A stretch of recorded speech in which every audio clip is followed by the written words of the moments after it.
Hello, I'm Michael, And I'm Michael's mom, Nicole. and today we're going to be talking about body positivity. So, I have dealt with people, like friends I know, acquaintances I know, that say how horrible they feel that they're shamed for their weight. And I tell them most of those people are usually bigoted in some way. They're usually racist or sexist or homophobic or transphobic, and you know that they're stupid. And you don't take them being bigoted in like a serious way, because you know that their opinion doesn't matter, but yet you still feel bad about your weight because of something they said. It's shaming anybody for their weight is an outdated idea in general. And not only is it an outdated idea, it's one that's been developing recently, and history has shown quite the opposite. Venus is the goddess of love, and she was shown to be a plus size woman with a stomach roll and love handles. And she is the epitome of the perfect female body. So, if anybody's opinion should matter, it should be history's greatest minds, and also my own, because I'm awesome, I'm very smart, and I like plus size women. So, my opinion over the bigoted ones any days. Unless health is a concern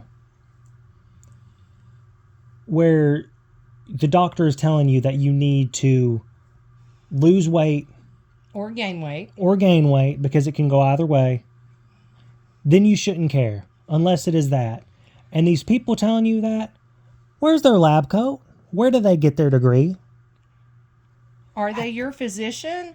Or is it your Aunt Myrtle that likes to say things in the middle of a grocery store because she doesn't know any better? Exactly. Are they helping people? Have they even read The House in Fata Morgana? I don't think so. So why does their opinion matter? And you may not even be able to lose weight because of a thyroid issue, in which case that's very much not your problem. That is completely out of your control, and you shouldn't sweat things that are out of your control. Or if they're in your control, because you can always overcome them. Here's the thing about it that just makes no sense to me. Why do these people get upset at plus size people for going to the gym to want to lose weight and make fun of them for being there? If they're not wanting them to lose weight, but they're going to make fun of them for their weight, what do they gain from being so negative? I have a theory. People that are ugly to other people are insecure.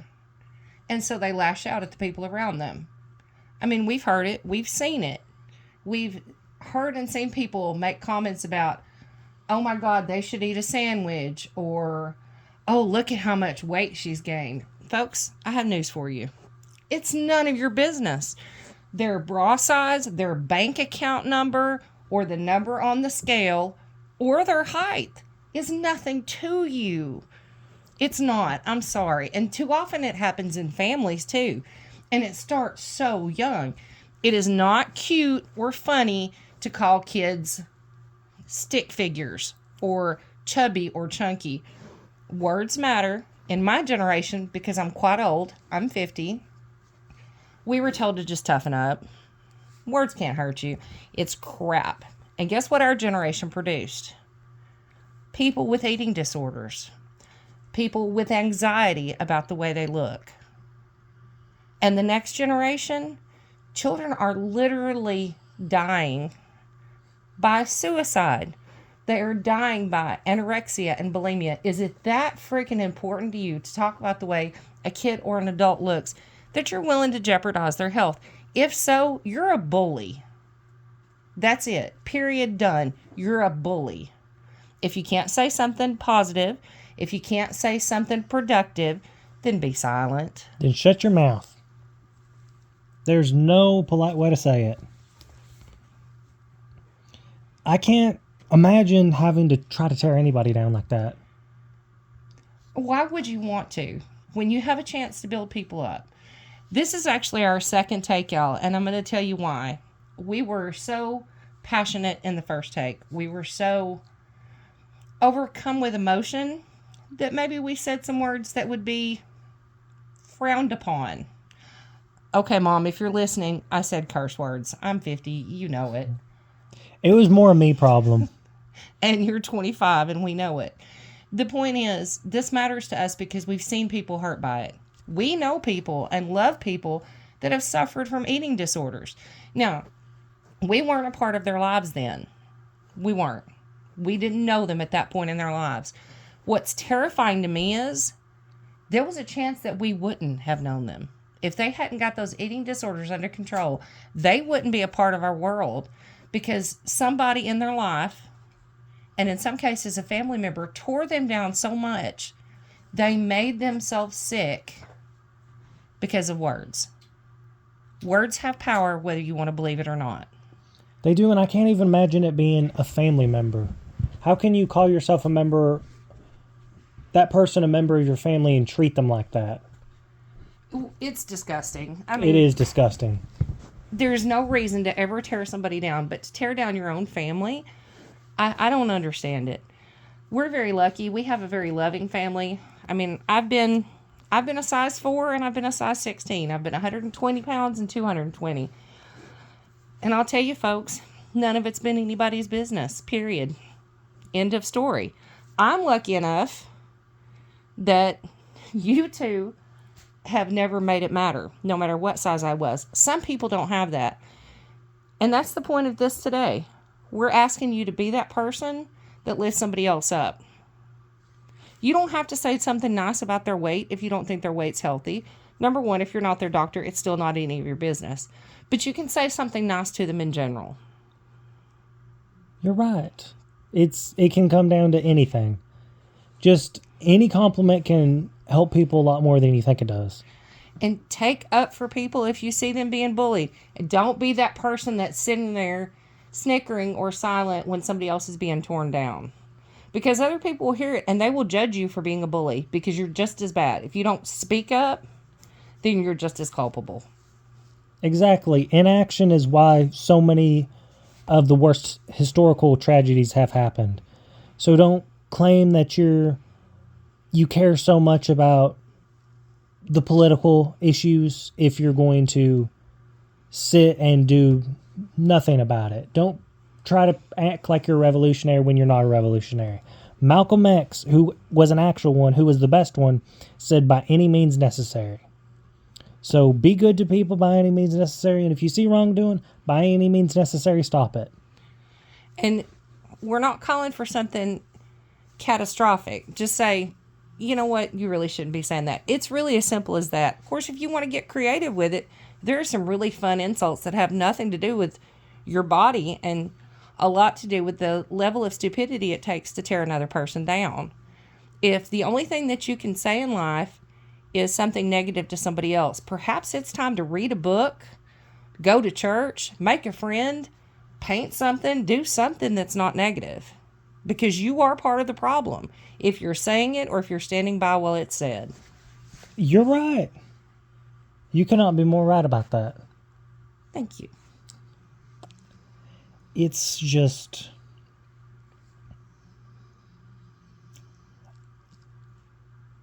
It's frustrating. It's frustrating. Because, and we see it happen all the time. I'm mouthy. If you do that in front of me, we're going to say something. And it's probably going to be words that is the reason why we had to do this podcast a second time. And if you say something to a child, we are going to have a come to Jesus meeting. Because just to be blunt, I was that child. And I had a family member that said stupid things to me about my weight, to the point that at 18, I almost shut my kidney down with diet pills. They were mine. They were prescribed. Because back in the 90s, you could go to the doctor and say you were overweight and be a size 4. So to my family member, I forgive you for it, but you were still a bully. I don't forgive you. God forgives, I don't. I hold on to grudges until the day I die. Remember that. I'm a cold-hearted killer. Not really. I'm very nice. But the first part of it was true. So here's what we're asking of you. Tomorrow, or whenever you hear this podcast, take 2 seconds out of your day to say something nice to somebody. It can be a stranger. I've seen you do it. Michael has this fantastic tribe. So we only have 1 child, but we have 3 that are our chosen kids. And to go somewhere with them is magical. And here's why. Because they all emit this sunshine and light, whether they'll admit it or not. And they're always saying nice stuff to people. It's not just one of the kids holding the door open for somebody. It's Michael saying something nice about their shirt, or Raya saying something nice about their shoes, Hunter helping somebody across the street, Brent reaching something off the top shelf. That's who they are as people, because they're genuinely good. That kind of sunshine and good energy draws people to you. That's not saying that it doesn't happen the other way around. Negativity is contagious. It is. It's like the cold. It's like any other virus. But it's the negative side of it. And you'll draw people to you, but they're bullies like you, or they're cowards to stand up to you. You're making the world a worse place with negativity when you could flip that script completely and change somebody's life. And quit thinking that heavy set means slow or lazy. I'm a plus size workaholic. I played roller derby with women that were twice my size that could put anybody on their butt. And I mean literally, I know I've landed hard. Your height, your weight, if you're short or tall, or this religion or no religion, or this political party or no political party, you are here on this earth for a purpose. You matter. And if you don't have people around you telling you that you matter, as a mom, as a wife, as a sister, I'm telling you that you matter. I'm telling you that there's only one of you in the world, and you are so perfect that you are meant to be here. And don't let anybody's negativity or ugliness get to you. And if they're getting too much for you, give me a call and I'll have no problem putting them in their place. That's right. Both of us will. Always remember that. And you're right, some of the most active people I know are plus size. And some of the thinnest people I know are super strong. Like y'all. Y'all are thin and y'all are super strong. I'm not thin and I'm not a wimp. I think it just comes down to, as my great-grandmother used to say, just mind your business. Somebody's weight's not hurting you. It's not affecting you. So what if you go to a restaurant and see somebody eating 3 cheeseburgers? That is not any of your business. You're not paying for it. You're not processing those calories. And I'm skinny and I've eaten 3 cheeseburgers. I love to eat. Food is love.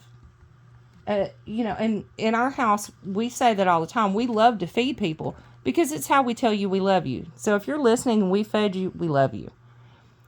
If you're hungry and you need food, let us know. We'll feed you because we love you. You're a fellow human being. We all bleed red. We all breathe oxygen. And we all need to remember we're part of the same tribe. We are all human beings. When we forget that is when the ugliness comes out. We let stupid things divide us. Stupid things. I've seen people post that if somebody voted for somebody, that they're not welcome at family Thanksgiving. I've seen people post stuff about, oh, well, that person's an atheist, so I can't be around them. I'm going to tell you right now, our family and chosen family, we represent it all. And it doesn't matter. None of it. Not height, not weight, not politics, not religion. We all love each other and defend each other to the moon. That's right, we do. And our country was founded on differing opinions, so if you disagree, you're un-American. This country was a melting pot. I mean, like, The Italian side of our family, when they came over, they literally started from nothing at all. And they came into a country that was filled with other people that did not look like them, did not sound like them, or even speak the same language. They learned to all coexist and melt together because it was a matter of survival. And nowadays we think we don't need each other. You don't need your neighbors to help you rebuild a barn. That's what you have insurance for. I've got news for you, folks. We still all need each other. At the end of the day, the goods and the bads, all those loopholes that you go through in life and roadblocks and tragedy and happiness, you need each other. And you need to be kind to each other too. I couldn't have said that better myself. Everything you said, I 100% agree with. And I may have gotten off topic a little bit. Not at all.